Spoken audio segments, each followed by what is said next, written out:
Class 12th mathematics प्रश्नावली हम जो 9.4 नहीं है एनसीईआरटी में 9.3 है, हमने क्वेश्चन नंबर 1 से लेकर क्वेश्चन नंबर 10 तक कर लिया था, जिसकी लिंक्स मिल जाएगी डिस्क्रिप्शन पे। आज के वीडियो में बचे हुए जितने भी प्रश्न हैं 11 से लेकर 23 तक, उसे हम वन शॉट वीडियो में सॉल्व करेंगे। और ये यहाँ से जो प्रश्न है वो 8 नंबर में हर साल एग्जाम में आते ही आते हैं, ठीक है, विशिष्ट हल निकालने के लिए।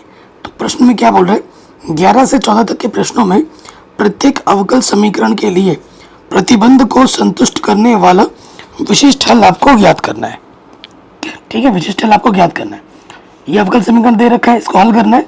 और y बराबर 1, अगर x का मान 0 होगा तो y का मान 1 होगा। इस कंडीशन को लेके हमें विशिष्ट हल निकालना है। तो आप जानते हैं जब विशिष्ट हल निकालते हैं तो उसमें हमें कांस्टेंट रखना नहीं होता है, ये आप जानते होंगे। ठीक है, तो क्वेश्चन नंबर ये हमारा 11वां है। बाकी आपको अगर मेरे नोट्स चाहिए तो वो मिल जाएगा, लिंक्स मिलेंगे डिस्क्रिप्शन पे। तो देखो दिया है क्या है, अवकल समीकरण में दे रखा x की power 3 x square x plus 1। क्योंकि ये क्वेश्चन बड़े लेंथी है, इसी वजह से इस पार्ट को मैं पेन पेपर पे सॉल्व करवा रहा हूँ। ठीक है, और इधर हमारे पास है 2x स्क्वायर प्लस x। ठीक है, ये हमारे पास अवकल समीकरण है। आप जानते हैं कि भैया वेरिएबल सबसे पहले x वाले को एक तरफ रखना होता है, बाकी सबको दूसरी तरफ। तो इधर dy, यहाँ पर क्या है 2x स्क्वायर प्लस x, और ये जो गुणे में इधर आके क्या हो जाएगा, बट्टे में आ जाएगा। ठीक, अगर आप ध्यानपूर्वक देखें तो इसका गुणनखंड पॉसिबल है। इसका गुणनखंड क्या है, पॉसिबल है। तो गुणनखंड कर लेते हैं। तो यहाँ लिख देता हूँ चौकी करके, x की power 3 x square plus x plus 1। हम क्या करेंगे, यहाँ से जोड़ा बना लेंगे। इस जोड़े में से x उभयनिष्ठ, तो x स्क्वायर उभयनिष्ठ, x बचेगा, पूरा बाहर आ गया एक बार, कुछ भी उभयनिष्ठ नहीं तो एक। ये चीज़ और ये चीज़ सेम है, आपने सही किया है। जो दो बार है उसे हम एक बार लिखते हैं, जो उभयनिष्ठ निकाला है उसको दूसरे वाले ब्रैकेट में लिख देते हैं। ठीक है, कोई दिक्कत नहीं है। तो यहाँ पर हमारे पास क्या हो जाएगा, dy बराबर ये हो जाएगा 2x स्क्वायर प्लस x, बट्टे में क्या आ जाएगा x प्लस 1, और यहाँ आ जाएगा x स्क्वायर प्लस 1। कोई दिक्कत, कोई परेशानी नहीं होगी। y वाला एक तरफ कर लिया, x वाला एक तरफ कर लिया। अब हमें क्या करना होता है, समाकलन करना होता है दोनों तरफ। दोनों पक्षों में समाकलन करने पर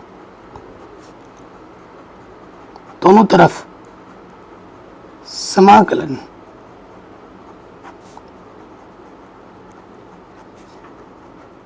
दोनों पक्षों में समाकलन करने पर फिर क्या हो जाएगा, देखो समाकलन करोगे ये हो जाएगा dy, और ये हो जाएगा 2x स्क्वायर प्लस x। मैंने बोला ही इस चैप्टर में क्या है, एक्चुअली समाकलन कर रहे हो आप। जो भी समाकलन आपने पढ़ रखा है वही तो हम कर रहे हैं, बार बार समाकलन करना ही होता है। तो dy का तो हमें मिल जाएगा y, और ये क्या एक उचित भिन्न है। ठीक है, आंशिक भिन्न लग जाएगा, ऊपर की घात कम है नीचे की घात ज़्यादा है, तो आंशिक भिन्न लग जाएगा। तो उस चीज़ को हम अलग हल करेंगे।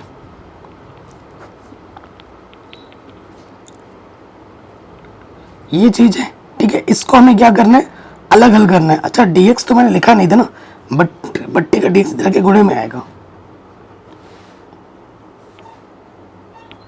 ठीक है, अब हमें क्या करना है, चूंकि यहाँ लिख दोगे आंशिक भिन्न करने पर, क्योंकि ये तो इंटीग्रेशन हो चुका है, बस यहाँ पर बात आगे रुक गई है, तो इसको हमें हल करना है। तो यहाँ लिखेंगे आंशिक भिन्न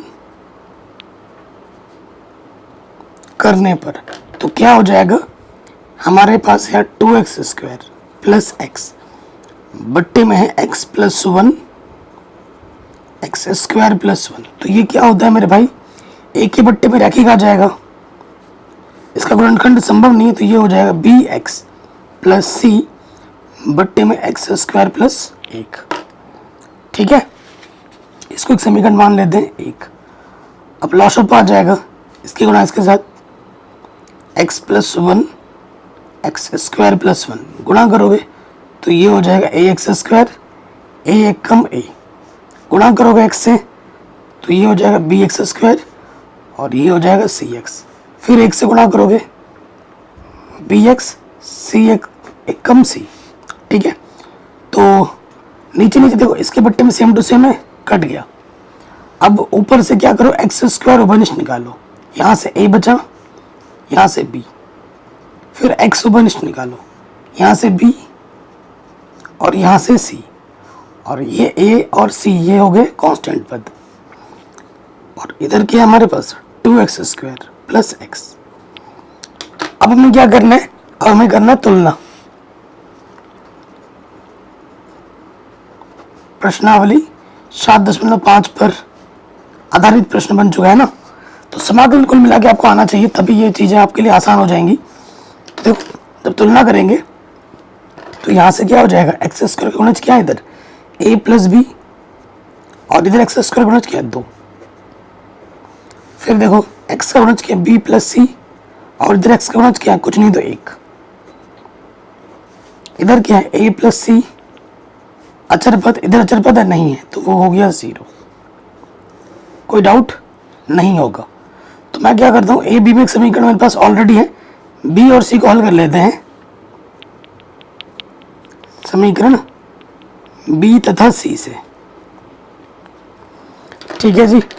समीकरण बी तथा सी से सी को हटा देते हैं, ए और बी में यहाँ से आ जाएगा। देखो हमारे पास a प्लस सी बराबर 0 है, और यहाँ पर c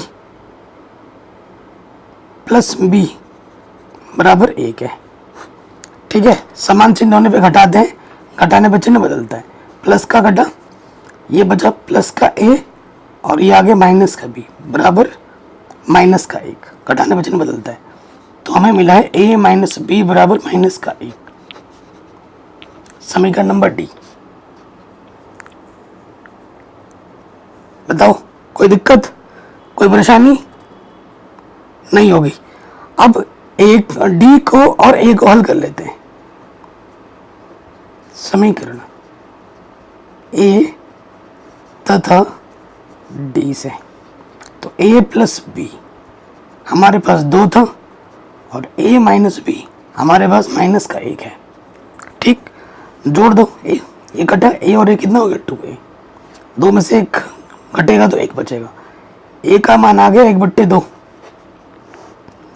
चूंकि a प्लस बी हमारे पास 2 था तो b क्या हो जाएगा 2 माइनस का a हमारे पास 1/2, 2 दूनी 4 माइनस 1/2, यानी कि b का मान कितना आ गया 3/2, ठीक है। a का मान 1/2, b का मान आ गया 3/2। अब c का मान निकालना है, तो b का मान यहाँ रख दो, c का मान आ जाएगा, क्योंकि a b c मान निकालोगे यहाँ रखोगे तभी इंटीग्रेशन पॉसिबल है। चूंकि b प्लस c हमारे पास क्या है 1 है, हमें निकालना है c, तो c क्या होगा, प्लस का b इधर के माइनस का हो जाएगा, और b का मान है 3/2, रखो यहाँ पर, 2 1 कम 2 -3, तो c का मान आ जाएगा माइनस का 1/2, ठीक है। फिर आपको क्या करना है, a b तथा c का जो मान है समीकरण 1 में रखने पर और फिर समाकलन करने पर, तो ऐसे प्रश्न आते हैं 8 नंबर में और हर साल आते हैं। अगर यही चीज़ मैं डिजिटल कोड में कराना था ना, बहुत ज़्यादा टाइम लगता, और फिर मिटाने घटाने में बहुत हड़बड़ाहट हो जाती, चीज़ों को देख नहीं पाते कहाँ पे क्या मान रखना है, ठीक है ना। तो इसलिए ये चीज़ पेज में बेस्ट है। तो ए का मान हमारे पास कितना आया था 1/2, यहाँ रखेंगे 1/2 कांस्टेंट बाहर आ जाएगा, dx/x + 1। फिर b का मान कितना आया था, b का मान आया था 3/2, तो 3/2 कांस्टेंट x dx, बट देखो इसके बट्टे में ये अलग ले लेंगे और इसके बट्टे में ये अलग ले लेंगे। बट्टे में क्या है x² + 1, और c हमें कितना मिला है, c मिला है माइनस का 1/2। देखो c के बट्टे में x² + 1 है ना। समाकलन तो आपने सीख रखा है ना, ये कोई नई चीज़ तो नहीं है। जब आप देख रहे हो, सब पढ़ रखे हो, 7वां पढ़ रखे हो, 8वां पढ़ रखे हो, तब जाके आप 9वां पढ़ रहे हो। अब हमें क्या करना है, इंटीग्रेशन करना है, ठीक है। तो 1/2 इसका इंटीग्रेशन हो जाएगा log x + 1। देखो इसको मानने से इसका आपको ऊपर मिल रहा है, तो t मान लेते हैं, मान के दिखा देता हूँ। माना टी बराबर एक्स स्क्वायर प्लस 1, तो डी टी बट्टा डी एक्स क्या हो जाएगा, एक्स स्क्वायर का प्लस 2x और एक का प्लस 0, तो डी टी बट्टे 2 यहाँ हो जाएगा एक्स डी एक्स। तो एक्स डी एक्स की जगह पर मैं क्या रख सकता हूँ, डी टी बट्टे 2, बट्टे का 2 यहाँ आ गया, ऊपर आ गया डी टी और इसकी जगह पर मैंने माना टी। ठीक है, और ये तो होता है फॉर्मूला किसका, tan इनवर्स x का। ठीक है, ये फॉर्मूला होता है tan इनवर्स x का। आगे हल करेंगे, 1/2 log x plus 1 plus 3/4 D T बट्टे टी log t, और यहाँ 1/2 tan इनवर्स x, इंटीग्रेशन खत्म, c जोड़ देंगे। ठीक है, और इस तरफ हमारा क्या एक्चुअली y है, इस तरफ हमारा क्या एक्चुअली y है, लिख लेते हैं। अब हमें क्या करना है, यहाँ पर t का मान रखना है, t का मान रखो,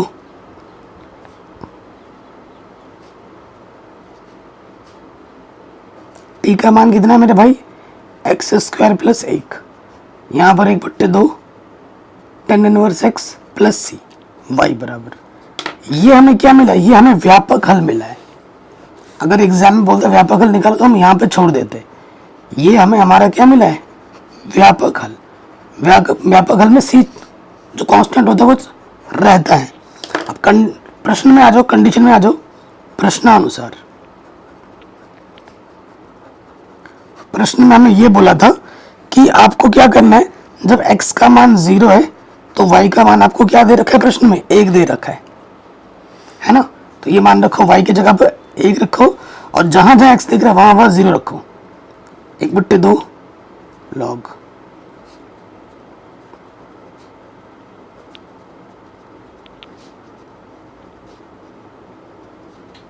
ठीक, कोई दिक्कत नहीं।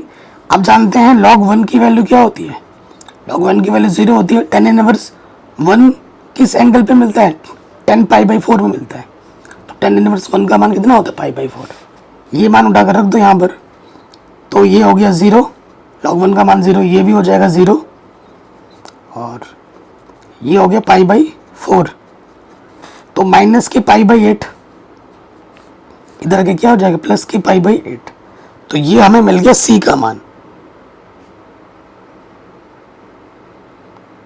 ठीक है, ये हमें क्या मिल गया, c का मान।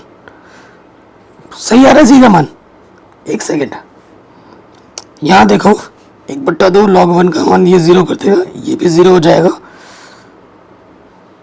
1 क्यों रख दिया मैंने, सॉरी, x की जगह पे 0 रखना है ना, तो 0 मुझे किस एंगल में मिलता है, tan इनवर्स 0 0 पे मिलता है, तो इसकी जगह पे क्या जाएगा, देखो नजर हटी दुर्घटना घटी, π/4 नहीं मेरे भाई, इसकी जगह क्या है, 0 है, तो ये 0 हो जाएगा, यानी कि c का मान हमारे पास क्या होगा, 1 होगा। ठीक है, c का मान 1 होगा। अब आपको क्या करना है, अब आपको c का मान समीकरण नंबर 2 में रख देना है। देख रहे हो पेज में इतना टाइम लग रहा है, डिजिटल बोर्ड पे करते तो एक ही क्वेश्चन में पूरा दिन चला जाता। c का मान समीकरण 2 में रखने पर, ये जो समीकरण 2 है यहां रख दो, 1/2 log x plus 1, 3/4 log x square plus 1, 1/2 tan inverse x, और c का मान क्या है, 1। तो ये हमें हमारा क्या मिल गया, विशिष्ट हल मिल गया। ठीक है, यहां लिख दोगे विशिष्ट हल।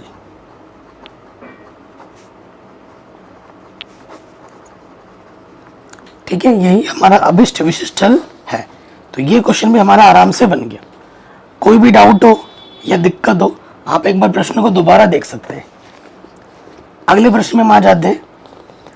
इसको हल करना, कंडीशन y बराबर 0 है, x बराबर 2 है। ठीक है, चलिए हल करते हैं 12वां नंबर। दिया गया अवकल समीकरण। क्या है अवकल समीकरण, उसको हम लिख लेते हैं। अवकल समीकरण हमारे पास है x x square minus 1 d y बट्टे डी एक्स, इधर है 1। कंडीशन हमारे पास है y बराबर 0 है यदि x बराबर आप क्या लेते हो 2 लेते हो। ठीक है जी, अब वही लॉजिक है, क्या करना है, y वाले को एक तरफ रखो, x वाले को एक तरफ। ठीक, तो 1 को मैं 1 का स्क्वायर लिख सकता हूँ ना, तो मैं इसको ऐसे भी लिख सकता हूँ x प्लस 1 x माइनस 1। आप जानते हो ना कि भैया 1 को मैं 1 का स्क्वायर लिख सकता हूँ, और आप जानते हैं ए स्क्वायर माइनस बी स्क्वायर क्या होता है, ए प्लस बी गुणा ए माइनस बी। कोई दिक्कत, कोई परेशानी यहाँ तक नहीं होगी। तो यहाँ देखो 3 गुणनखंड आ गए उचित भिन्न के रूप में। डी वाई वाई वाला एक तरफ हो गया, एक्स वाला एक तरफ हो गया। अब हमें क्या करना है, दोनों तरफ समाकलन करना है। यहाँ लिख देंगे दोनों तरफ समाकलन, दोनों तरफ समाकलन करने पर, ठीक, समाकलन कर देंगे तो डी वाई, चिन्ह पूरा दिखाना है डी वाई, और ये हो जाएगा डी एक्स बट्टे में x, x plus 1 x minus 1। ठीक है, डी वाई का इंटीग्रेशन क्या होता है, वाई हो जाएगा, और ये फिर से वही आ गया आंशिक भिन्न के रूप में, है ना, अंश बट्टे हर के रूप में है, गुणनखंड नीचे है, तो हमें क्या लगाना पड़ेगा, हमें लगाना पड़ेगा आंशिक भिन्न। ठीक है, हमें लगाना पड़ेगा आंशिक भिन्न। तो यहाँ लिखेंगे आंशिक भिन्न करने पर, आंशिक भिन्न करने पर। ठीक है, आंशिक भिन्न करो तो क्या हो जाएगा मेरे भाई, इसका गुणज कुछ नहीं तो एक है, एक के बट्टे में है x, x minus 1 x plus 1 x minus 1। 3 रैखिक है, ए के बट्टे में एक्स, बी के बट्टे में एक्स प्लस 1 और सी के बट्टे में x minus 1।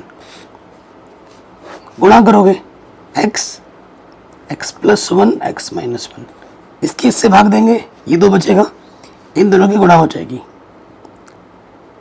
X plus 1 x minus 1, इससे ये भाग देंगे, ये कटेगा, तो b के साथ गुणा हो जाएगी x माइनस 1 गुणे में x, इससे भाग देंगे, ये कटेगा, क्या बचेगा c x प्लस 1 गुणा x। ठीक है, तो अगर आप ध्यान से देखें इसके बट्टे में तीनों चीज़ सेम है, कट गया। ठीक है, ये बचा हमारे पास, तो हमारे पास क्या बचा, अब आपको रैखिक है, एक बार इसको 0 मानो, एक बार इसको 0 मानो और एक बार इसको 0 मानो, आराम से हो जाएगा। तो एक बार मान लेते हैं यदि x का मान 0 मान लेते हैं, पहला केस, तो जहाँ जहाँ x है वहाँ 0 मानो, तो देखो भाई इसके जगह 0 मानेंगे, तो ये 0 प्लस 1 0 माइनस 1, ये 0 है, ये 0, इसको ये 0 बना देगा, तो यहाँ आ जाएगा a का मान क्या जाएगा माइनस के 1। ठीक, फिर से मान लेते हैं यदि x प्लस 1 को 0 मान लो, तो प्लस का 1 इधर के क्या हो जाएगा माइनस का 1, जहाँ जहाँ x है वहाँ वहाँ माइनस के 1 रखो, इधर तो 1 है, आपने x प्लस 1 को 0 माना है तो ये 0 हो गया। ठीक है, b x की जगह पर क्या माइनस का 1, ऑलरेडी माइनस 1 है, x की जगह माइनस 1, और x प्लस 1 को आपने 0 माना है तो ये वाला पार्ट 0 हो गया, -2। ठीक है, तो ये हो जाएगा -2 गुणा प्लस के 2 हो जाएगा, माइनस गुणा माइनस प्लस, तो b का मान क्या आ जाएगा 1/2, b का मान क्या हो गया 1/2। नेक्स्ट स्टेप में क्या करना है, इस वाले को 0 मानना है, यदि x माइनस 1 बराबर 0 तो माइनस का 1 इधर के क्या हो जाएगा प्लस का 1, तो रखो भाई यहाँ पर जहाँ जहाँ x माइनस 1 है वहाँ पर 0 रखो, a x माइनस 1 की जगह 0 रखो तो 0 बना देगा, इसको भी 0 बना देगा, x की जगह पर क्या रखना है 1, तो ये हो गया 1, ये हो गया 2c, तो 2 गुणे में इधर के बट्टे में आ जाएगा, तो c का मान भी क्या आ जाएगा 1/2। ठीक है, अब आपको क्या करना है, ए बी सी के मान समीकरण 2 में रख देना है। ए बी सी का मान समीकरण 2 में रखने पर, समीकरण हम क्या करेंगे 2 में रख देंगे, क्या हो जाएगा देखो मेरे भाई, तो इधर तो हमारे पास हुआ ही है, साथ ही साथ इंटीग्रेशन भी लगा देते हैं। ए का मान मुझे क्या मिला है, ए का मान मुझे मिला है माइनस डी एक्स बट्टे एक्स।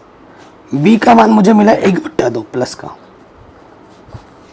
ठीक है, तो डी एक्स बट्टे में है एक्स प्लस 1, और सी का मान मुझे मिला 1/2 डी एक्स बट्टे एक्स माइनस 1, ठीक है, ये मान मैंने रख दिए। अब हमें समाकलन करना है, डी एक्स बट्टे एक्स यानी कि माइनस के log x, 1/2 log x plus 1, D x बट्टे एक्स का देखो रैखिक समीकरण एक्स की तरह व्यवहार करता है, ये तो आप जानते ही हो। फिर इसका भी इंटीग्रेशन क्या हो जाएगा, log x minus 1, D x बट्टे एक्स की तरह व्यवहार करेगा, और डी एक्स अपॉन एक्स का इंटीग्रेशन लॉग एक्स होता है।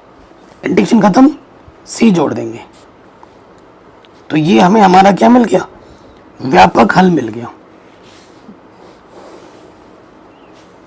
ये क्या है हमारा व्यापक हल, लेकिन हमें तो निकालना है विशिष्ट हल, ठीक है।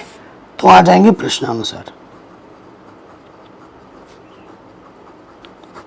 हमें सी को हटाना होता है, समीकरण नंबर इसको क्या मान लेते हैं 3 मान लें। तो हमें क्या दे रखा है, कंडीशन में क्या दे रखा था प्रश्न में, यदि y बराबर 0 और x बराबर 2 हो तो y बराबर 0 ले लो, x बराबर 2 ले लो, और अब रख देते हैं, y की जगह पे रखना है 0, लॉग x की जगह पे रखना है 2, 1/2 लॉग x की जगह पे रखना है 2,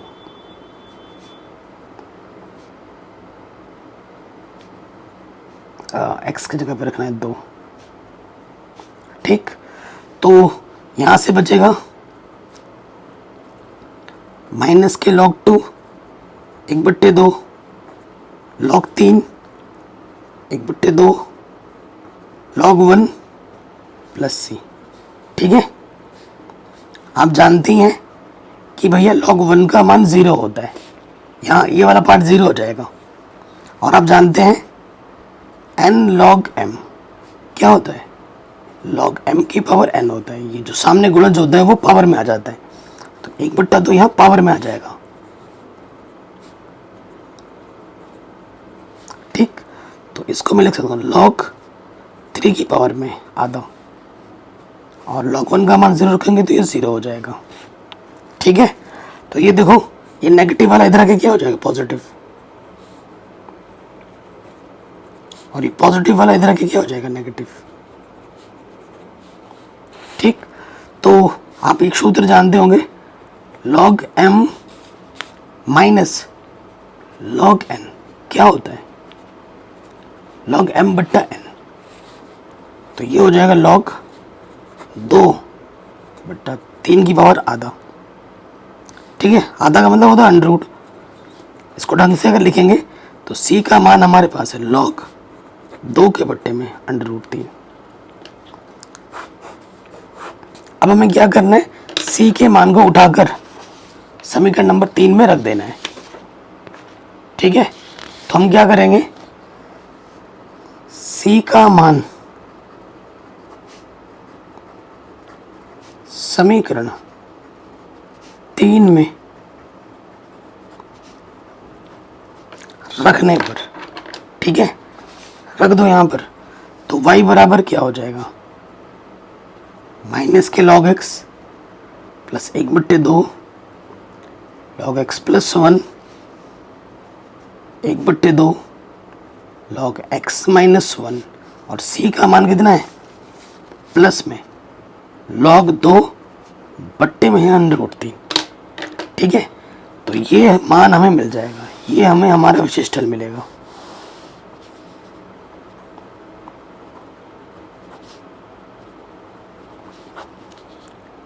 कोई भी अगर डाउट हो आप प्रश्न को एक बार दोबारा देख सकते हैं।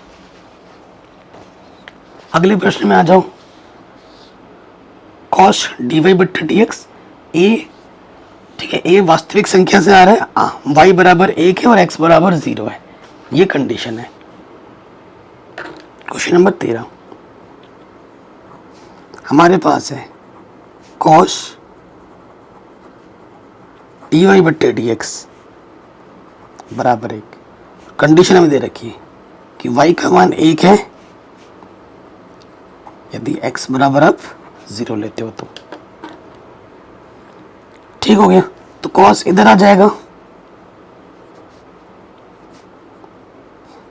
तो cos इनवर्स a हो जाएगा, dy ये बट्टे का dx इधर क्या हो जाएगा गुणे में। ओके, हमें क्या करना है, दोनों तरफ समाकलन।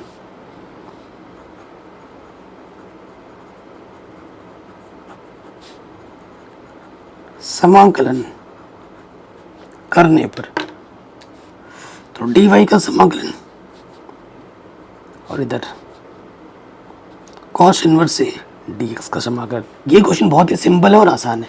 dy का इंटीग्रेशन y होता है, x का सापेक्ष कर रहे हो तो cos इनवर्स से क्या है, कांस्टेंट है, ये बाहर आ जाएगा और ये हो जाएगा dx।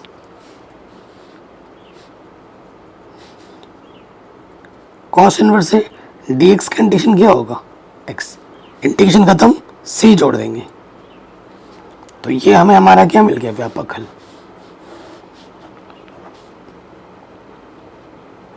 लेकिन हमें निकालना है विशिष्ट हल। ठीक है, तो कंडीशन में आ जाएंगे प्रश्नानुसार।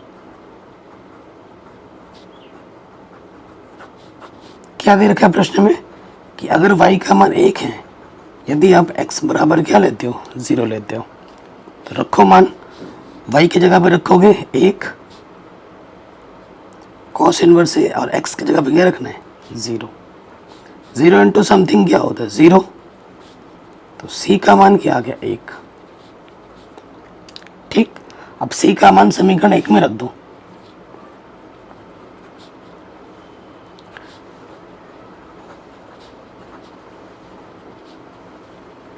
कहीं पे भी डाउट हो ना, एक बार दोबारा देखिएगा।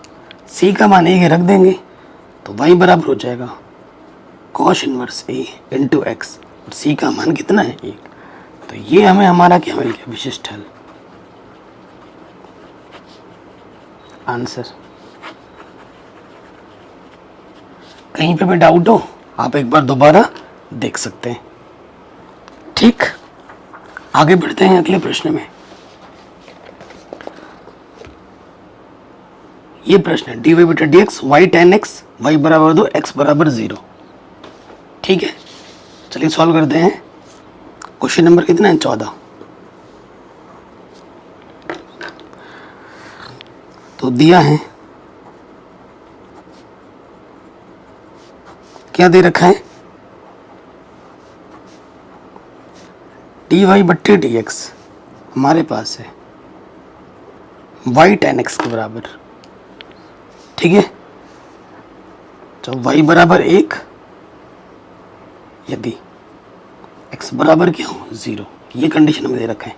तो वेरिएबल सेपरेबल करेंगे, y वाला एक तरफ और x वाला आ जाएगा एक तरफ, y गुणे में इधर के बट्टे में आ जाएगा, dx बट्टे में इधर के गुणे में आ गया, y वाला एक तरफ x वाला एक तरफ। अब क्या करेंगे, समाकलन।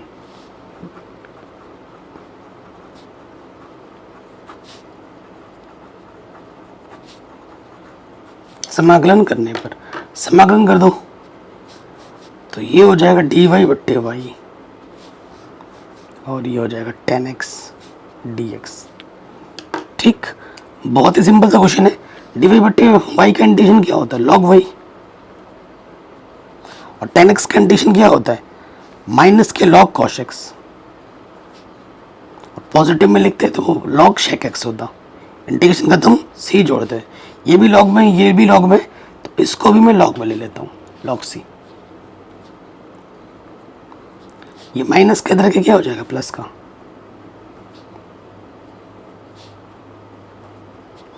अब आप जानते हैं कि भैया log m plus log n, इसका जो फॉर्मूला होता है वो होता है log m इंटू एन। ये m की जगह पर है, ये n की जगह पर है, तो ये हो जाएगा log y into cosh x, और इधर है log c। एंटी लॉग लोगे, log से log हट जाएगा, तो y इंटू कॉश एक्स किसके बराबर आ जाएगा, c के बराबर। ये हमें हमारा क्या मिल गया, व्यापक हल। ये हमें हमारा क्या मिला, व्यापक हल मिला। हमें क्या निकालना है, हमें निकालना है इस कंडीशन के अनुरूप विशिष्ट हल। तो यहां लिखेंगे हम प्रश्नानुसार। क्या है प्रश्न में, y बराबर 1 यदि x बराबर 0, तो रखो y की जगह पर 1 और x की जगह पर 0। cos 0 का मान क्या होता है, 1, तो 1 गुणा 1 1 हो जाएगा। c का मान समीकरण 1 में रख दो, c का मान समीकरण 1 में रखने पर तो यहां से आ जाएगा y cos x, c का मान क्या है, 1, आंसर। ठीक है, या इसको थोड़ा और भी हल कर सकते हैं, cos x गुणे में इधर के बट्टे में आ जाएगा, और 1 बट्टे cos क्या होता है, sec, तो y बराबर sec x। ये हमें हमारा क्या मिल जाएगा, विशिष्ट हल। कहीं पे भी डाउट हो एक बार आप दोबारा देखिए। नेक्स्ट क्वेश्चन में आ जाते हैं, जो कि वेरी वेरी वेरी इंपॉर्टेंट है। 15वां क्वेश्चन ना वेरी इंपॉर्टेंट है। कह रहे बिंदु 0,0 से, कंडीशन नहीं है x की जगह पर 0 रखना, y की जगह पर 0 रखना है, गुजरने वाले एक ऐसे वक्र का समीकरण ज्ञात कीजिए जिसका अवकल समीकरण y डैश बराबर क्या है, e की पावर x sin x है। शानदार क्वेश्चन है, ऐसा क्वेश्चन बोर्ड एग्जाम में 8 नंबर में आता है। ठीक है, तो क्वेश्चन नंबर कितना है हमारे पास, ये 15वां है। सॉल्व करते हैं। 15वां दिया है, जो अवकल समीकरण में दे रखा है वो किस रूप में दे रखा है, वो दे रखा है y डैश बराबर क्या है, e की पावर x sin x है। अच्छा, y डैश का मतलब क्या होता है, डैश है ना, तो y डैश का मतलब क्या होता है, dy बट्टे dx। हमारे पास है e की पावर x sin x, तो x को एक तरफ रखना, y को एक तरफ रखना है, तो ये बट्टे का dx इधर के क्या हो जाएगा, गुणे में। ठीक, अब हमें क्या करना है, दोनों तरफ समाकलन करना है, तो दोनों तरफ समाकलन कर देंगे अगले स्टेप में। समाकलन करने पर, ठीक, समाकलन करोगे तो क्या हो जाएगा, ये हो जाएगा dy और ये हो जाएगा e की पावर x sin x। ठीक है, e की power x sin x dx। अब देखो dy कंडीशन क्या हुआ, y, और इसको मैं ना i मान लेता हूँ और इसको एक समीकरण मान लेता हूँ। इसको i के बराबर मानो, अगर i नहीं मानोगे ना आपका दिन पूरा खत्म हो जाएगा, लेकिन ये सॉल्व नहीं होगा, ये आप अच्छे से जान लो। चूंकि i हमने मान लिया है e की पावर x sin x, इसको अब हम इंटीग्रेशन करेंगे तो दो फलन की गुणा है, तो हमें लगाना पड़ेगा आइलेट नियम, लोगारिथम, एल्जेब्रिक, ट्रिग्नोमेट्रिक, एक्सपोनेंशियल। तो एल्जेब्रिक एक्सपोनेंशियल सबसे लास्ट में आता है, इसको सेकंड मानेंगे और इसको फर्स्ट मान लेंगे, और इसमें लगा देंगे खंडशः समाकलन। तो आप जानते हैं पहला वाला वैसे का वैसे गुणा दूसरे का समाकलन माइनस समाकलन ब्रैकेट के अंदर पहले वाले का अवकलज, पहला वाला क्या है sin x, फिर दूसरे वाले का समाकलन ब्रैकेट बंद, फिर पूरे का क्या लगता है समाकलन, सूत्र में रख दिया।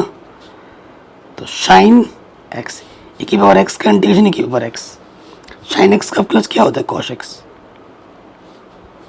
और e की पावर x का समाकलन e की पावर x होता है बाहर से क्या है dx। अब इसमें फिर से फर्स्ट इंटू सेकंड लगेगा, इसको आप सेकंड मानोगे और इसको आप फर्स्ट मानोगे। ठीक है, तो देखो क्या हो जाएगा, ये तो ऑलरेडी हल हो चुका है ये वाला पार्ट, इसमें फर्स्ट इंटू सेकंड लगाओगे तो पहला वैसे का वैसा गुणे दूसरे का समाकलन, समाकलन, फिर क्या होगा, पहले वाले का अवकलज गुणा दूसरे वाले का समाकलन और फिर पूरे का समाकलन। ओके, तो यहां है साइन एक्स e की power x, cosh x e की पावर एक्स, कॉश एक्स का प्लस क्या होता है, माइनस का साइन एक्स, तो माइनस और ये माइनस इसको बना देगा प्लस। ठीक है, बाहर से क्या इंटीग्रेशन, और e की पावर एक्स का इंटीग्रेशन e की पावर एक्स, बाहर से dx, माइनस अंदर गुणा कर दोगे ई एक्स ओपनिस्ट, यहाँ से बचेगा साइन एक्स और यहाँ से बचेगा कॉश एक्स, प्लस गुणा minus minus sine x e की पावर एक्स dx। ये चीज़ फिर से वही आ गई है जिसको हम लेके चले थे, ई एक्स साइन एक्स। तो इसको आप समीकरण 2 से क्या लिख सकते हो, इसकी जगह पर आई लिख सकते हो, इसकी जगह पे आप क्या लिख सकते हो, आई लिख सकते हो। इधर आई हमारा ऑलरेडी चला आ रहा है, तो ये है e की power x sine x cosh x, इसकी जगह पे आ गया आई, तो ये माइनस का इधर के क्या हो जाएगा, प्लस का आई, e की power x sine x cosh x. कोई स्टेप मैं शॉर्टकट नहीं कर रहा हूँ, तो 2i बराबर हो जाएगा e की power x sine x minus के कॉश एक्स। ठीक, तो ये दो गुणे में है, इधर आके आ जाएगा बट्टे में। ठीक, ये आ गया बट्टे में। ओके, अब इंटीग्रेशन खत्म हो गया तो प्लस सी आप जोड़ सकते हो, आई का मान उठाकर यहाँ रख दोगे, इंटीग्रेशन भी हो गया है। आई का मान रखने पर अगले स्टेप में आई का मान रखने पर, ऐसे ये जो वर्ड्स प्रॉब्लम है ना, ये ज़्यादा इंपॉर्टेंट होते हैं बोर्ड एग्जाम में, 8 नंबर में ये वर्ड्स प्रॉब्लम ज़्यादा आते हैं। तो हमारे पास इधर क्या है, वाई, आई का मान क्या आया था, e की power x sine x minus का कॉश एक्स, बट्टे में था 2 और प्लस में सी जोड़ दो, है ना, इंटीग्रेशन हो गया तो सी जोड़ दो। ये हमारा मिला है व्यापक हल। ये हमें क्या मिला है, जब भी कांस्टेंट रहेगा उसे बोलते हैं व्यापक हल, जब कांस्टेंट हट जाता है तो हमें क्या मिलता है, विशिष्ट हल। अब प्रश्न में ये बोला गया था कि ये कहाँ से जाती है, 0,0 से गुजरती है, तो ये लिखोगे आप यहाँ पर, चूंकि यह 0,0 से जाती है। ठीक है, यानी कि x के जगह पे 0 रखना है और y की जगह पे यहाँ पे 0 रखना है। रखो, y के जगह पे 0, x के जगह पे 0।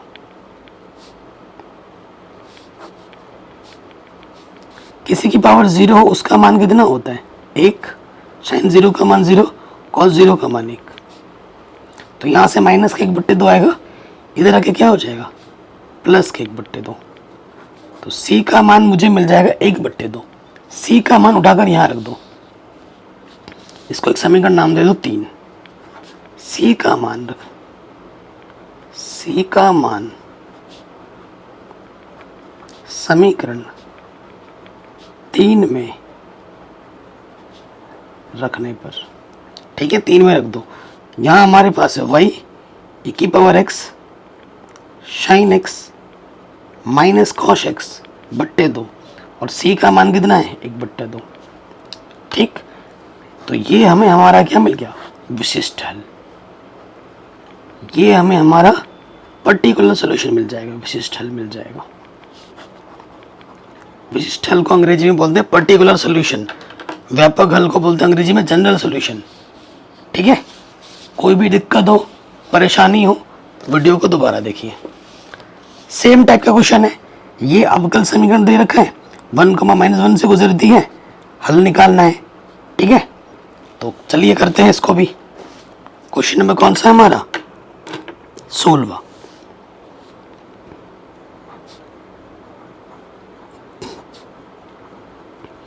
क्या दिया है 16वें नंबर में, जो अवकल समीकरण दे रखा है, x y डी वाई बट्टे डी एक्स बराबर है x plus two y plus to.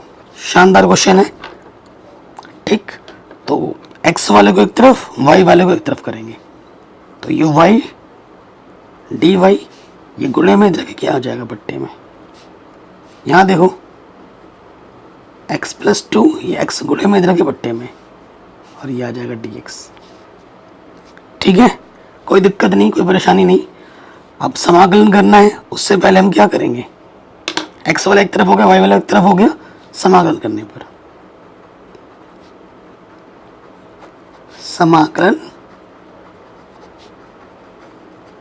पर जैसे समाकलन करोगे समाकलन का चिन्ह लगा देते हैं, वाई डी वाई प्लस दो एक्स प्लस दो बट्टे में एक्स डी एक्स।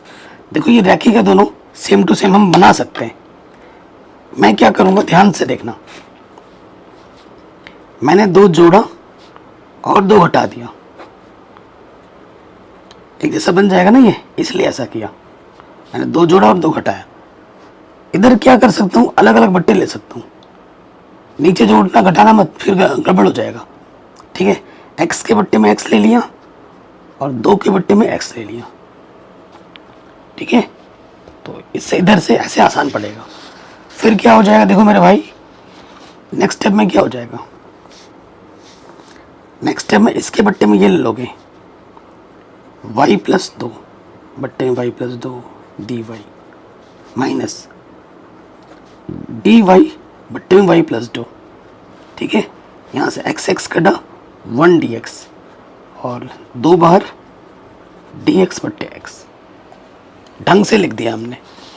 ओके, अब देखो इससे ये कटा तो ओनली डी वाई बचेगा, डी वाई का integration y to d y बट्टे वाई प्लस टू, रैखिक समीकरण x की तरह व्यवहार करते हैं, डी एक्स बट्टे एक्स का इंटीग्रेशन लॉग एक्स होता है, तो ये हो जाएगा log y plus two, d x condition x two और इसका इंटीग्रेशन क्या हो जाएगा लॉग एक्स।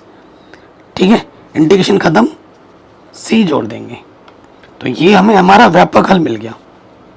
क्या मिल गया, व्यापक हल। समीकरण माना है अभी तक हमने, कुछ भी नहीं माना ना, इसको एक मान लो, तो ये हमें हमारा मिला व्यापक हल। हमें निकालना है विशिष्ट हल। ये कहाँ से गुजरती है, 1, -1 से, चूंकि 1, -1 से गुजरती है तो हम लिख दे रहे हैं जाती है।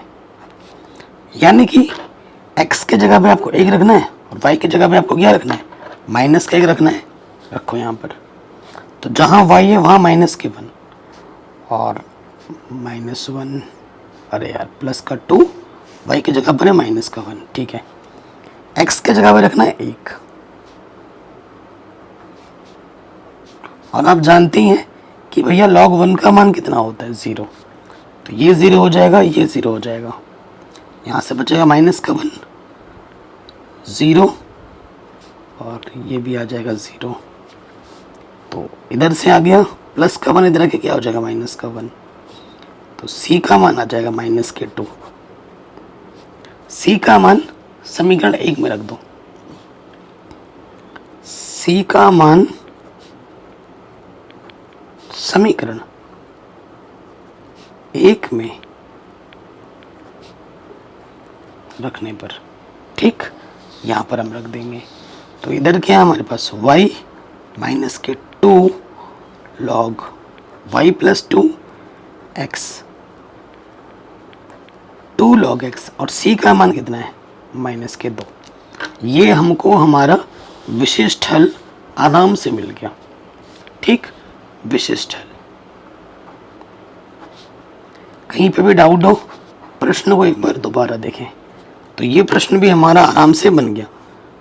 ठीक, अगले प्रश्न पे हम आते हैं। मैं यहीं पे छोड़ रहा हूँ, पूरे नंबर मिलेंगे। ठीक है, कुछ भी कोई भी स्टेप कहीं पे कोई गड़बड़ नहीं है, ये ध्यान रखिएगा।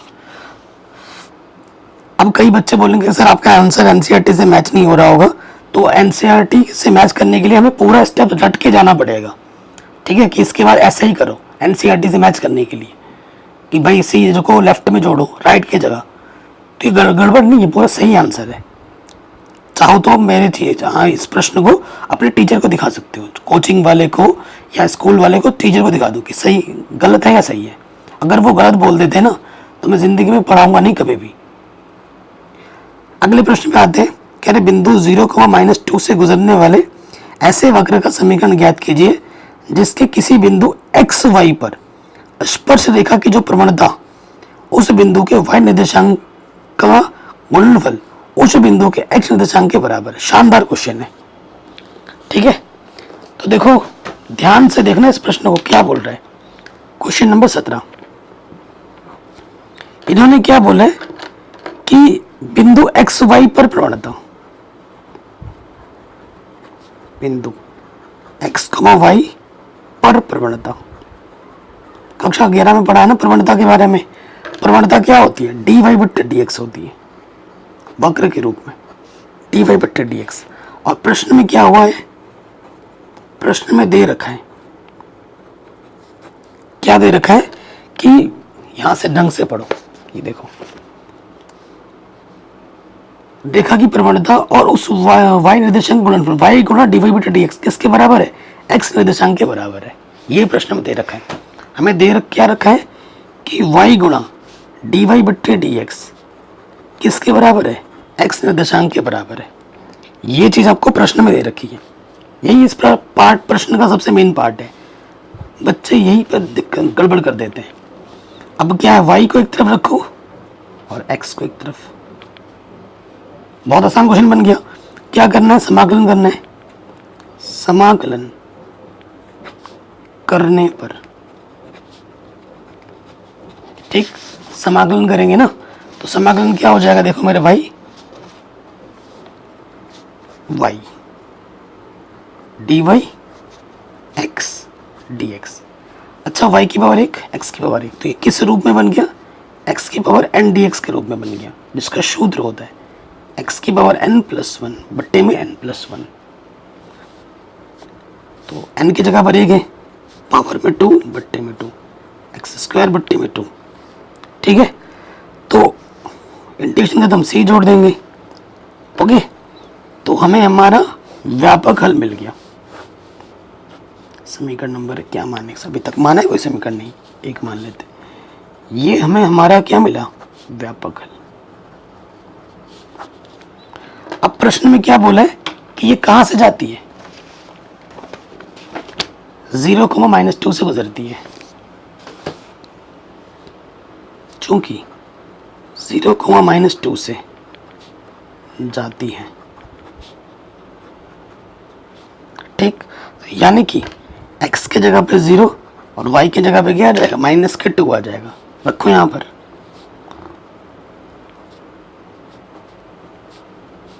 x के जगह पे 0/2 + c, तो ये आ जाएगा 4/2, 0, 2 दूनी 4, तो c का मान आ जाएगा 2, ठीक है। c का मान उठाकर रख दो यहां पर। c का मान समीकरण 1 में रखने पर, तो क्या है समीकरण? इधर है y² बट्टे में 2, x² बट्टे में 2 और c का मान है 2, ठीक है। तो यहाँ पे भी छोड़ सकते हो, थोड़ा और हल कर सकते हो जो आपको सही लगे, ठीक है।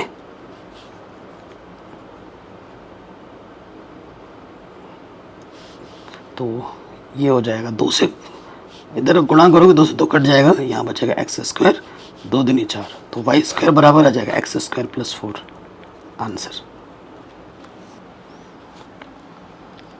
ठीक है। तो ये हमें हमारा क्या मिल गया? विशिष्ट हल।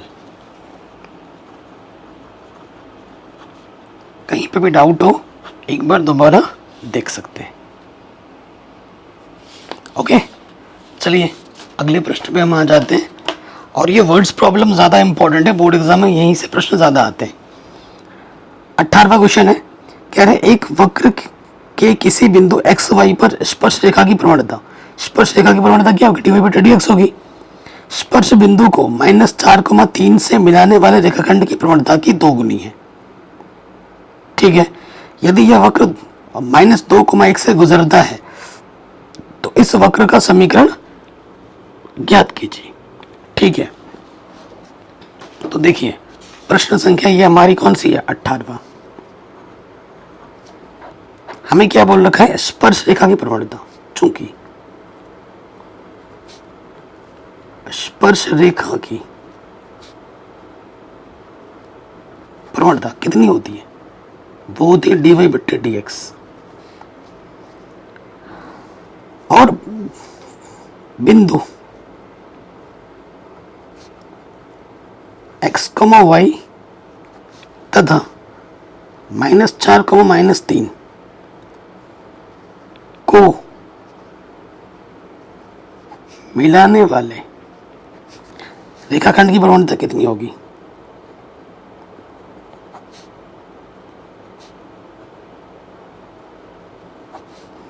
ठीक है, इसकी प्रवणता क्या होगी, प्रवणता निकालने का सूत्र क्या होता है, ये होता है y2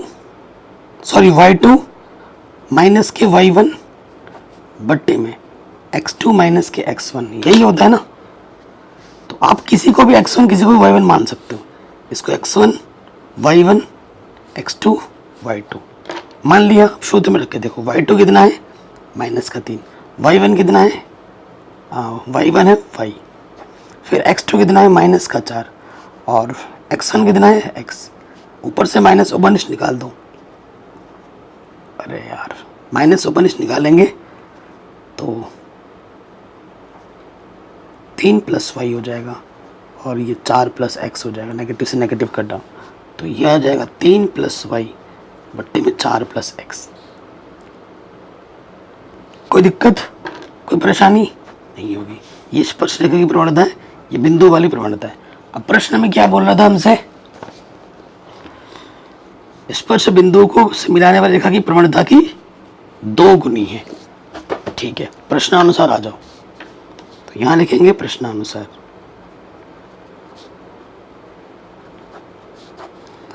क्या बोल रहे हैं कि जो स्पर्श रेखा की प्रवणता है वो इस प्रवणता की क्या है, 2 गुनी है। तो y वाले को एक तरफ ले जाओ, ये गुणे में है, इधर आके बट्टे में आ जाएगा, और ये बट्टे का है, इधर आके गुणे में आ जाएगा। कोई दिक्कत, कोई परेशानी नहीं होनी चाहिए। अब हम क्या करेंगे, समाकलन कर देंगे। dy से हटाने के लिए, y पाने के लिए समाकलन करना होता है। तो यहाँ लिखेंगे समाकलन करने पर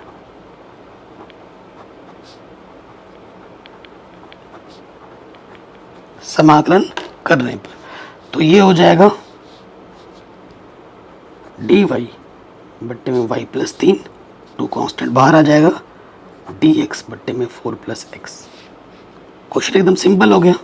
रैखिक समीकरण x की तरह व्यवहार करता है, तो ये इसका इंटीग्रेशन होगा log y + 3 और इसका इंटीग्रेशन होगा log 4 + x। इंटीग्रेशन खत्म। देखो ये भी log में है, ये भी log में है, कोई दिक्कत नहीं है, नॉर्मली जोड़ दो, c जोड़ देते हैं। तो ये हमको हमारा क्या मिल गया, व्यापक हल। ठीक, इसको समीकरण नंबर 3 बोल दो। व्यापक हल हमें मिल चुका है। अब प्रश्न में ये बोला गया था कौन सी बिंदु से जाता है, -2,1 से गुजरता है। ठीक है, तो यहाँ लिखेंगे चूंकि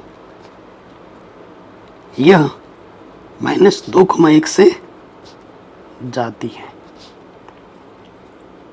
ठीक है, यानी कि x के जगह पे माइनस का 2, y के जगह पे क्या रखना है, 1 रखना है। रखो यहाँ पर log y के जगह पर 1 और x के जगह पे क्या रखना है, 2 माइनस का। तो ये हो जाएगा log 4 और ये हो जाएगा log 2। ठीक, प्लस c, ये सामने आ जाता है। c का मान हमारा क्या जाएगा, 0। देखो कैसे, ये जो भी गुणा जाता है वो सामने पावर में लग जाता है।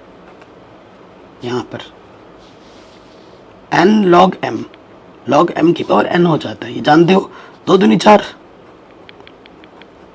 ये log 4, इधर भी क्या हो गया, log 4। log 4 से log 4 कैंसिल, c का मान आ गया 0। c का मान उठाओ और यहाँ पर रख दो, समीकरण नंबर 3 में रख दो। ठीक है, तो यहाँ से उठाएंगे c का मान समीकरण 3 में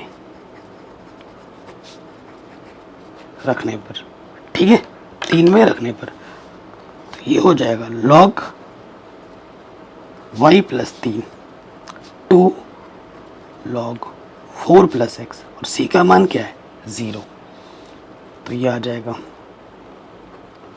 log y प्लस 3, ये जो सामने होता है वो पावर में चला जाता है, बराबर log 4 प्लस एक्स, ये जो सामने गुणे में लगा था ये पावर में आ जाएगा। एंटी लॉग लोगे, दोनों तरफ लॉग से लॉग क्या होते हैं, हट जाते हैं, तो यहाँ से बचेगा y प्लस 3 और यहाँ बचेगा 4 प्लस एक्स की पावर 2। y निकालना है, प्लस का 3 इधर के क्या हो जाएगा माइनस का 3, तो ये हमें हमारा क्या मिल जाएगा विशिष्ट हल, ठीक है, ये हमको हमारा क्या मिला विशिष्ट हल। थोड़ा और हल करना चाहो इसको खोल दो और फिर लिखो, वो आपकी चॉइस है, ठीक है। तो ये हमें हमारा उत्तर आराम से मिल गया।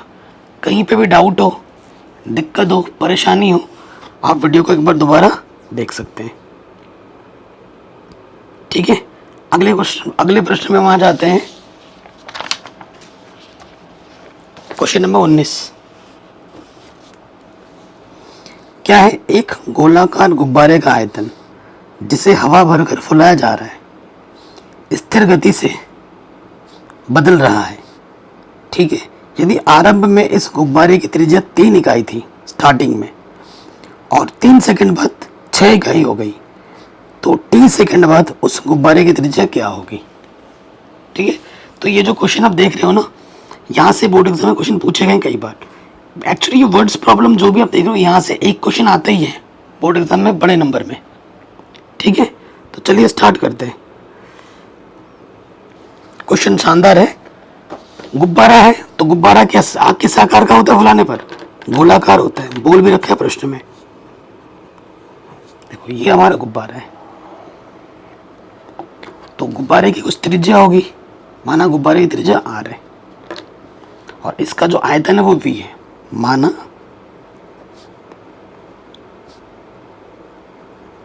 गुब्बारे का आयतन v है, ठीक है। गुब्बारे का आयतन क्या है मेरे दोस्त, v है। गुब्बारे का जो आयतन बदल रहा है, जो आयतन बदलेगा वो समय के सापेक्ष बदलेगा, एक स्थिर गति से बदल रहा है, ये बोल रहा है प्रश्न में, ठीक है। एक नियत रूप में बदल रहा है, ये बोल रखा है प्रश्न में। तो हमें दे रखा है कि इसके आयतन में जो परिवर्तन हो रहा है, आयतन भी है, परिवर्तन समय के सापेक्ष होता है, dv/dt, एक नियत रूप से बदल रहा है, तो उसको मैं k बोल देता हूँ, k हमारा एक कांस्टेंट है। अच्छा, गोले का आयतन का सूत्र क्या होता है, 4/3 पाई r3, यही होता है। तो देखो 4/3 पाई, बाहर r का अवकलज करोगे तो ये हो जाएगा 3r² और r का अवकलज क्या हो जाएगा dr/dt। कोई दिक्कत यहाँ तक नहीं होगी। तो 3 से 3 गड्ढा, यहाँ पर हमारे पास बचा 4 पाई r² dr/dt के। अब r वाले को एक तरफ रखना है, बाकी सबको दूसरी तरफ, तो यहाँ 4 पाई r² dr और इधर आ जाएगा k dt। कोई दिक्कत, कोई परेशानी यहाँ तक नहीं होनी चाहिए। अब हमें क्या करना है, समाकलन करना है दोनों तरफ। समाकलन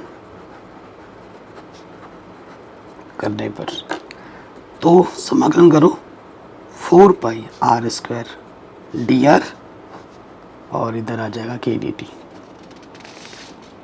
ठीक। हल करते हैं तो 4 पाई कांस्टेंट है, r² का इंटीग्रेशन क्या होगा, r⁻3/3, ठीक। k कांस्टेंट बाहर आ जाएगा, dt का इंटीग्रेशन क्या होगा t, इंटीग्रेशन खत्म, c जोड़ देंगे। कोई दिक्कत यहाँ तक नहीं होनी चाहिए। समीकरण नंबर इसको मैंने अभी 1 मान लिया। अब आ जाओ क्वेश्चन में। प्रारंभिक स्थिति में, एकदम इनिशियल अवस्था में, शुरुआत में, यदि आरंभ में मतलब एकदम स्टार्टिंग में, जब टी हमारा 0 है तो गुब्बारे की त्रिज्या कितनी है? 3 इकाई है। गुब्बारे की त्रिज्या कितनी है? 3 इकाई है। तो यहां लिखेंगे प्रारंभिक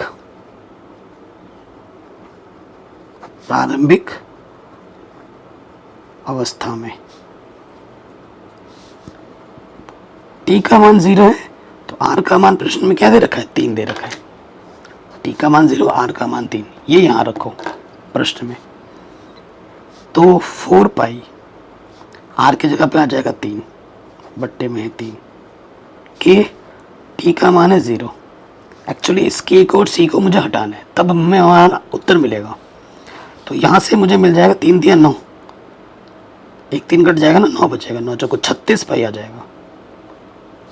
तो सी का मान मुझे मिल गया 36 पाई। अब सी का मान यहाँ रखूँगा तो के फिर भी रह जाएगा। तो क्या करूँगा? सी का मान रखने पर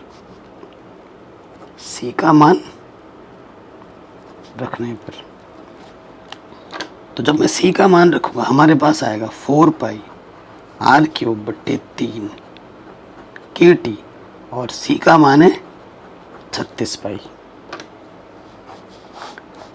पुनः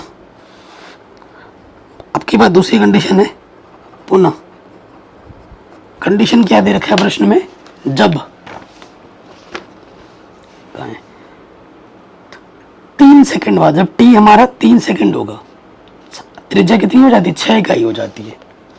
ठीक है, तो जब टी हमारा 3 सेकंड होगा तो आर हमारा कितना हो जाता है? 6 सेकंड, 6 इकाई हो जाती है। तो ये मान हमें रखना है, टी की जगह पे 3, आर की जगह पे 6 रखना है।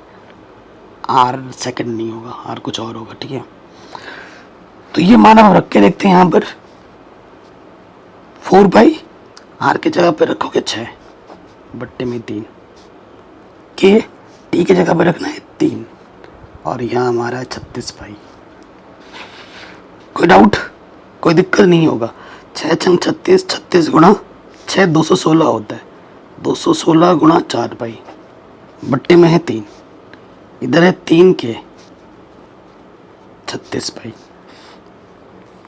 ठीक है, कोई डाउट, कोई दिक्कत नहीं होगी।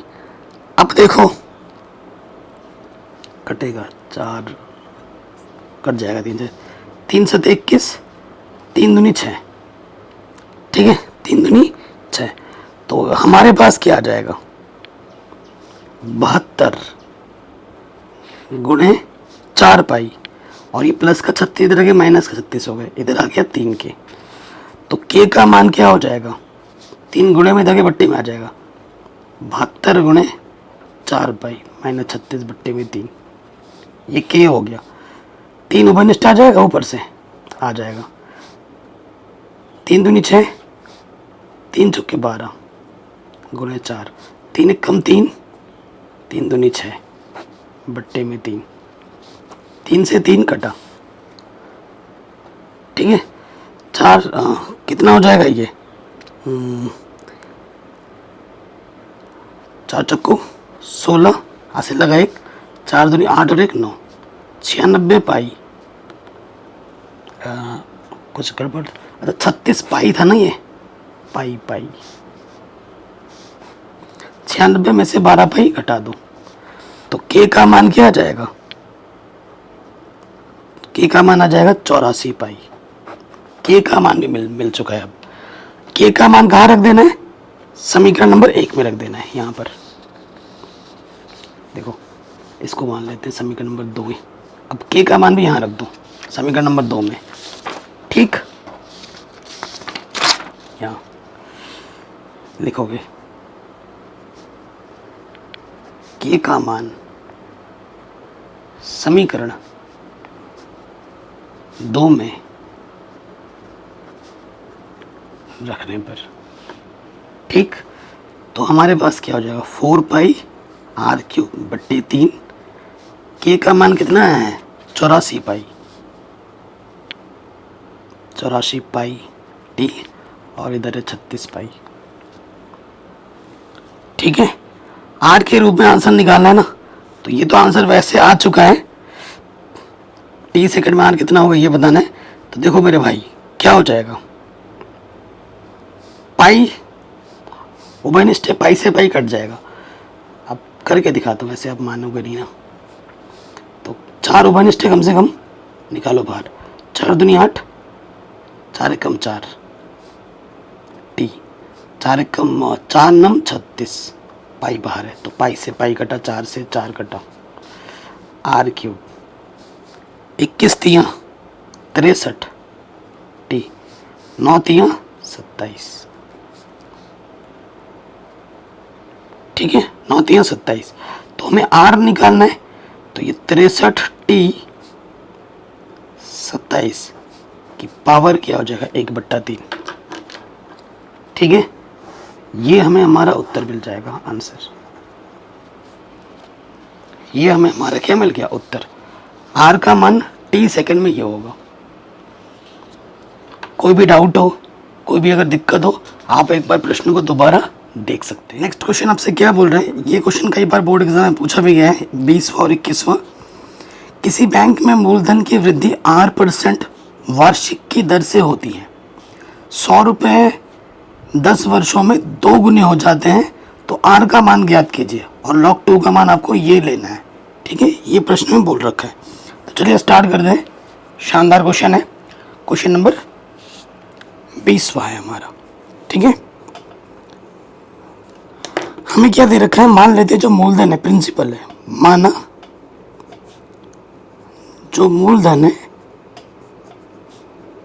वो पी है, ठीक है। हमने मूलधन पी मान लिया। तो मूलधन में वृद्धि कितनी है,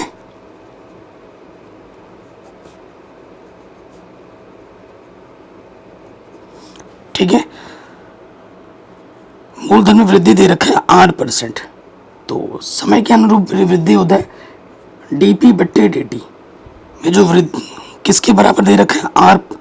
यहाँ देखो मूलधन में वृद्धि क्या बोला है, किसी बैंक में मूलधन की वृद्धि 8% वार्षिक की दर से होती है, ठीक है। 8% वार्षिक दर, तो 8% वार्षिक दर किससे बराबर होती है, यानी कि डीपी बट्टे dt। परसेंट का मतलब क्या होता है, बट्टे में 100। ये चीज़ हमको दे रखी है। अब हम क्या करेंगे, पी को एक तरफ ले आओगे और टी को एक तरफ ले जाओगे, ठीक है। तो यहाँ हो जाएगा आर डी टी बट्टे 100। कोई दिक्कत यहाँ तक नहीं होगी। हमें क्या करना है अब, समाकलन। समाकलन करने पर, समाकलन करने पे क्या हो जाएगा, डीपी बट्टे पी, इसका जो हो जाएगा वो हो जाएगा लॉग पी इंटीग्रेशन, ठीक है। और यहाँ से हमारा आर बाहर आ जाएगा और 100 कांस्टेंट बाहर आ जाएगा। dt का इंटीग्रेशन हो जाएगा t, इंटीग्रेशन हम ले लेंगे c, log c, कैलकुलेशन को आसान बनाने के लिए। ये प्लस का c इधर के क्या हो जाएगा, माइनस का c।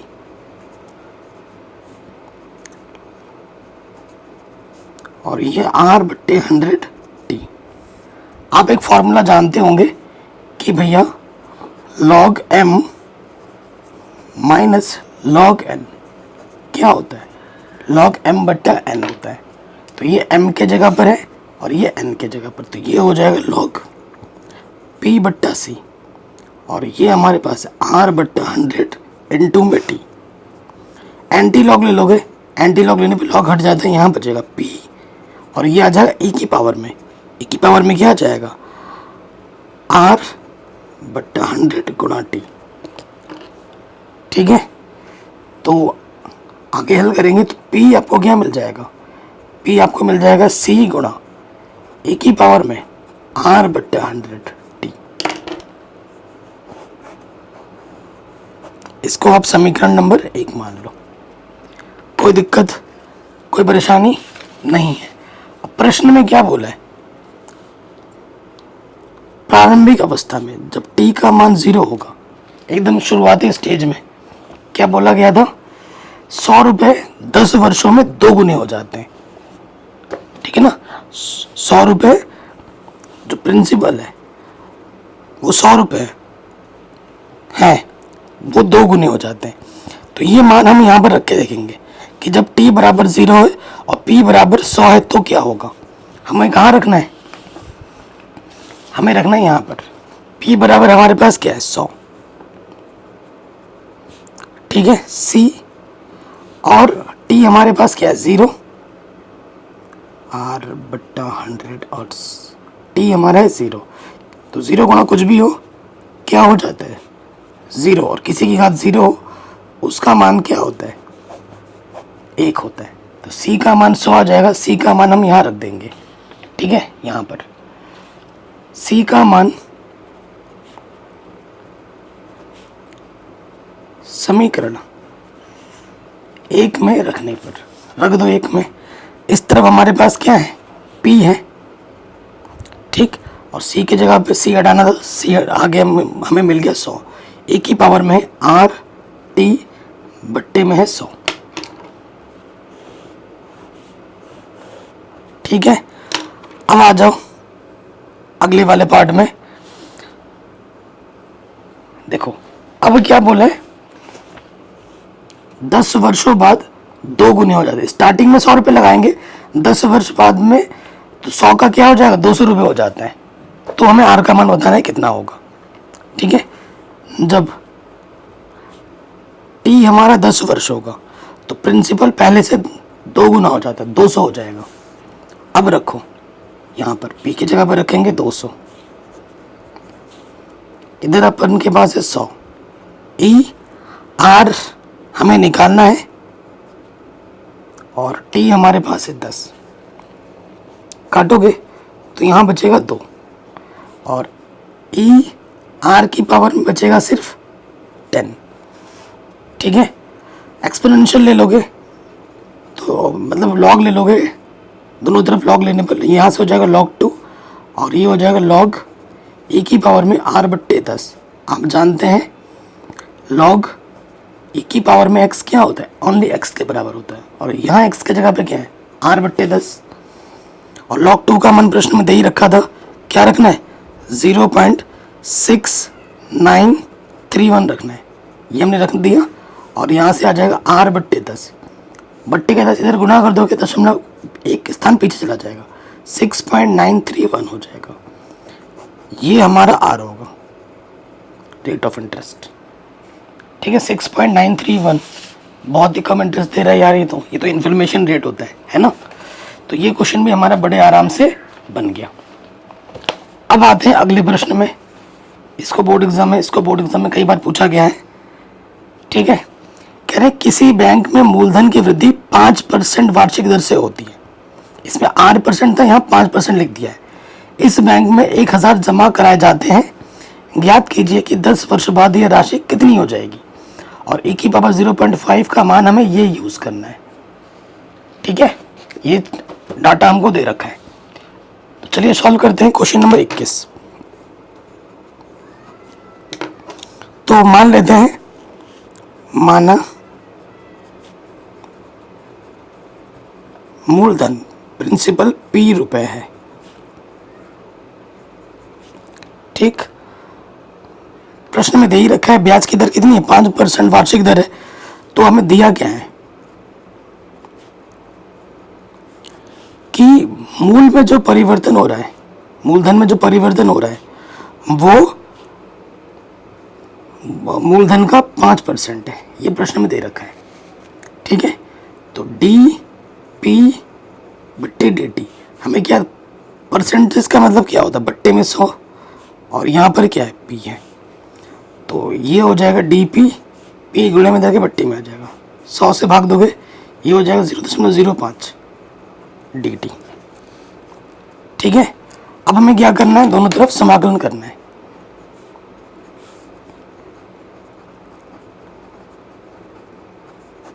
समाकलन करने पर, ठीक है, डीपी बट्टे पी, इसका इंटीग्रेशन करोगे तो क्या हो जाएगा log p, ठीक, डायरेक्ट कर दे रहा हूँ। और ये 0.05 बार dt का इंटीग्रेशन किया जाएगा t, और यहाँ पर हम जोड़ देंगे log c। पहले वाले प्रश्न की तरह ही है, ये प्लस का इधर आके क्या हो जाएगा माइनस,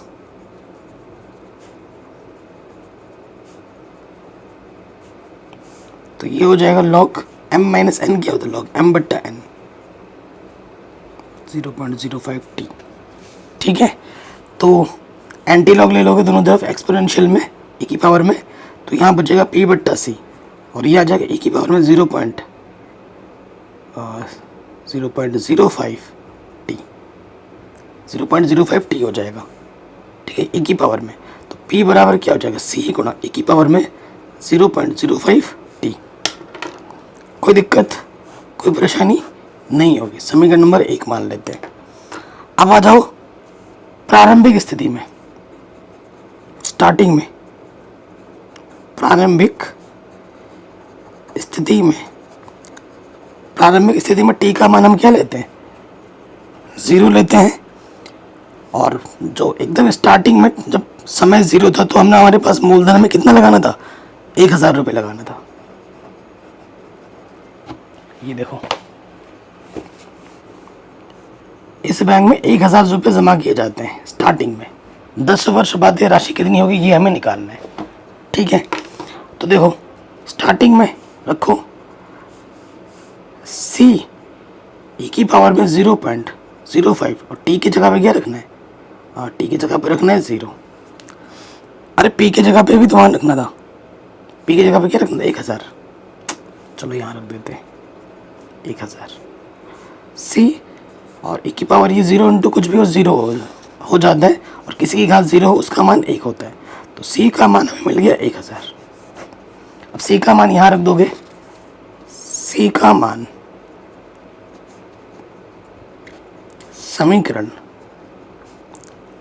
1 में रखने पर, ठीक है, यहाँ पर हम रख देंगे। तो p हमारे पास कितना है? p हमारे पास है यहाँ, अच्छा c का मान यहाँ p तो हमें निकालना है। c हमें मिला है 1000 और यह है e की पावर 0.05 t।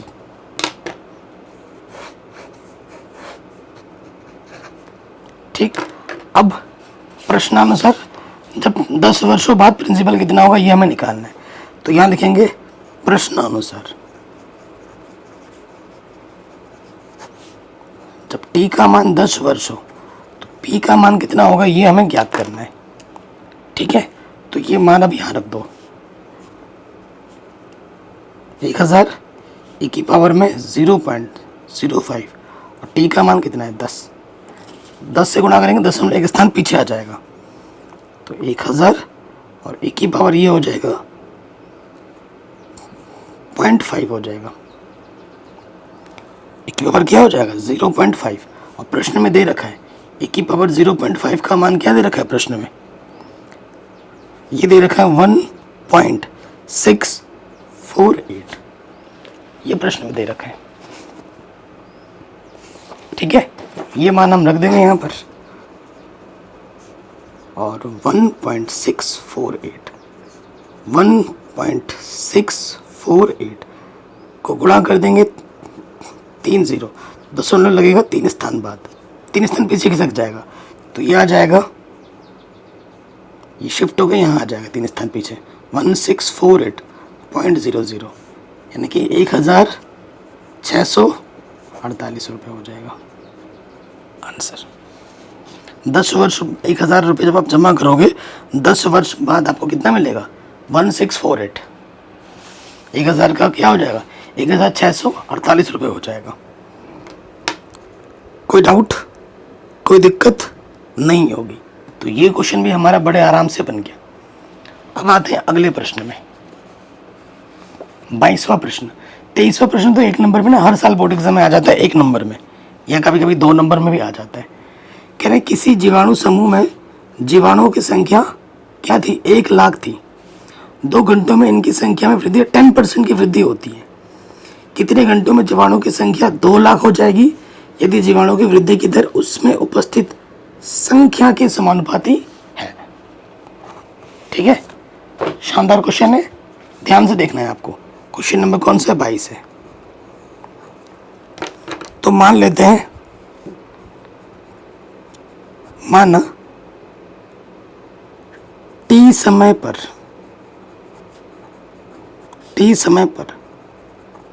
जीवाणु जीवाणुओं की संख्या कितनी है? y है। और प्रश्न में क्या बोला गया है?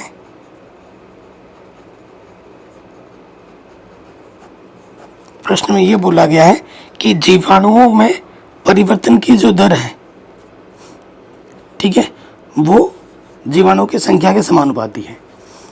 जीवाणुओं में परिवर्तन की जो दर है dy/dt वो समानुपाती है जीवाणुओं की संख्या के। तो समानुपाती का चिन्ह हटाएंगे, बराबर आ जाएगा, और बराबर लगाएंगे तो एक कांस्टेंट हमें लेना पड़ेगा, वो हमने के ले लिया। कोई दिक्कत यहाँ तक नहीं होगी। अब हमें क्या करना है, y वाले को एक तरफ और ये आ जाएगा के dt। ठीक, अब हमें क्या करना है, समाकलन करना है।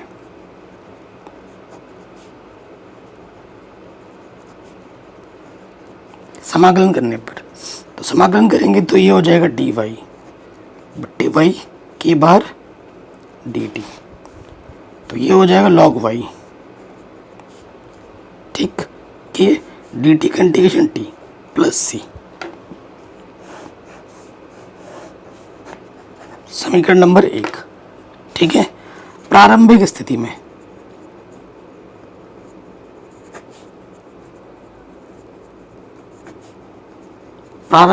क्या है?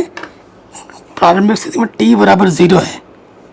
ठीक है, और हमारे पास जीवाणु की संख्या में y0 मान लेता हूँ कि जब t बराबर 0 तो y क्या होगा, y 0 के बराबर होगा।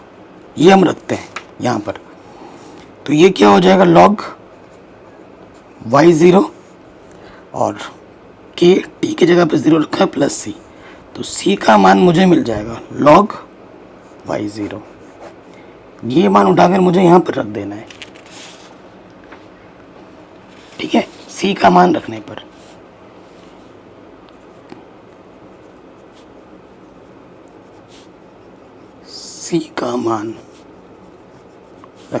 तो ये है हमारे पास log y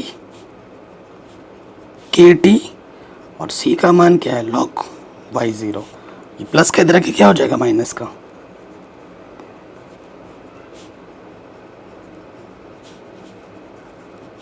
ठीक, log m minus n formula क्या होता है, log m/n। अब ले लो यहाँ से एंटी लॉग दोनों तरफ, या अभी रहने देते हैं, यहीं रहने देते हैं। ठीक है, इसको समीकरण नंबर क्या मान लो, 2 मान लो। अब 2 घंटे में, चूंकि प्रश्न में क्या बोला है, यहाँ पे आ जाओ, 2 घंटों में इनकी संख्या में 10% की वृद्धि होती है, ये बोल रखा है प्रश्न में। तो यहाँ लिखेंगे 2 घंटे में जीवाणुओं की संख्या में वृद्धि 10% होती है। तो देखो क्या हो जाएगा, हमें क्या करना पड़ेगा, 2 घंटे यानी कि समय हमारे पास 2 घंटा है। ठीक है, वृद्धि स्टार्टिंग में y0 थी, y0 का 10% बढ़ गया, कितना परसेंट, 10% बढ़ गया तो जोड़ के लिखोगे, तो ये y0 10% बट्टे में 100, y0 0 से 0 घटा, तो 10 y0 प्लस y0 बट्टे 10, तो ये हो जाएगा 11 y0 बट्टे 10। तो हमें y की जगह पर ये मान रखना है। ठीक है, y की जगह पर ये मान रखना और t की जगह पर ये मान रखना है, रख दो। अतः क्या हो जाएगा हमारे पास, इधर तो हमारे पास log y की जगह पे आएगा 11 y0 बट्टे 10 और y0 की जगह पे y0 और k t की जगह पे 2, ये हमने यहाँ रख दिया। ठीक है, तो y0 से y0 क्या होगा, कटेगा, यहाँ से बचेगा log 11 बट्टे 10 और इधर आ जाएगा 2k। यानी कि के बराबर क्या आएगा, ये 2 गुणे में इधर के बट्टे में आ जाएगा, 1/2 log 11/10। कोई दिक्कत, कोई परेशानी नहीं होगी। के का मान आपको यहाँ पर रख देना, समीकरण नंबर 2 में रख देना है, ठीक है। तो क्या करेंगे, के का मान समीकरण नंबर 2 में रखने पर तो यहाँ से क्या हो जाएगा, log y/y0 और के का मान हमारे पास आया है 1/2 log 11/10 और गुणे में क्या है, टी है। कोई दिक्कत, कोई परेशानी नहीं होगी। अब प्रश्न में क्या है, देखो हमारे पास 1 लाख से 2 लाख जीवाणु ही है, चूंकि टी समय में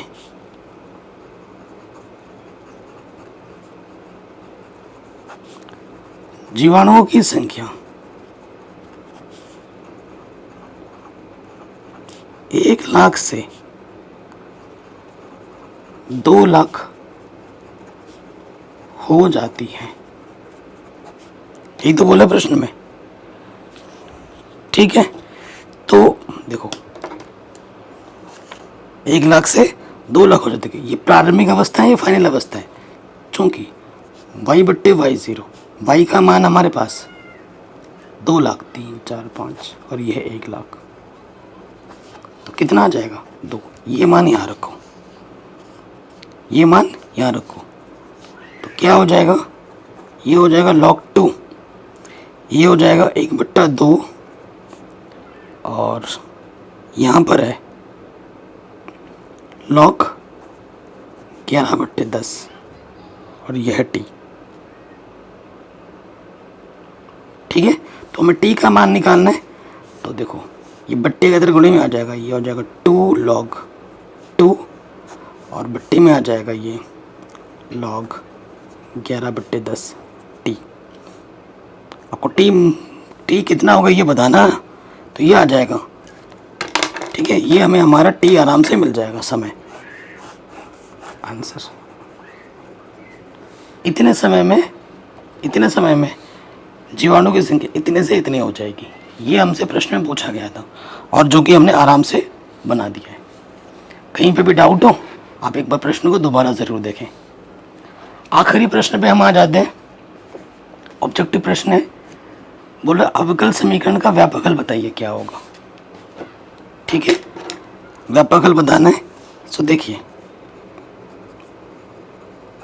हमें दे रखा है, क्या दे रखा है, डी वाई बट्टे जो डी एक्स है वो है e की पावर में x + y, ठीक। तो इसको मैं कैसे लिख सकता हूँ, e की पावर x गुणा में e की पावर y, क्योंकि गुणा में घातें जुड़ दी हैं। अब आपको क्या करना है, ये गुणे में इधर के बट्टे में आ जाएगा और बट्टे वाला ऊपर चला जाएगा, e की पावर -y dy, ये है e की पावर x dx। दोनों तरफ क्या कर दोगे समाकलन, e की पावर y का समाकलन e की पावर y के गुणे से माइनस है सामने आ जाएगा, e की पावर x का समाकलन क्या होता है, e की पावर x होता है। इंटीग्रेशन खत्म, c जोड़ देंगे, c डैश जोड़ दो क्योंकि c आपको ऑप्शन में दे रखा है, तो c डैश बोल दिया। अब हम क्या करेंगे, इसको उठा के उधर ले जाओ, e की पावर x, ये प्लस के इधर के क्या हो गया माइनस का, और ये माइनस के इधर के क्या, प्लस के इधर के क्या हो गया माइनस सी डैश को मैं नाम दे देता हूँ सी, कांस्टेंट को आप कोई भी नाम दे सकते हो। तो e की पावर x e की पावर -y क्या आ जाएगा, c के बराबर आ जाएगा। ये हमें हमारा अवकल समीकरण का क्या मिलेगा, हल मिलेगा। तो पहला वाला जो ऑप्शन है वही सही हो जाएगा। तो इस तरीके से पूरी प्रश्नावली हमने सॉल्व कर ली है। क्वेश्चन बहुत इंपॉर्टेंट है, यहाँ से 5 नंबर में 8 नंबर में क्वेश्चन आपको बोर्ड एग्जाम में मिलेंगे ही मिलेंगे। व्यापक हल निकालने के लिए, विशिष्ट हल निकालने के लिए प्रश्न एग्जाम में आते ही आते हैं। बाकी सब कुछ पढ़ा रखा है, लिंक्स मिल जाएगी डिस्क्रिप्शन पे।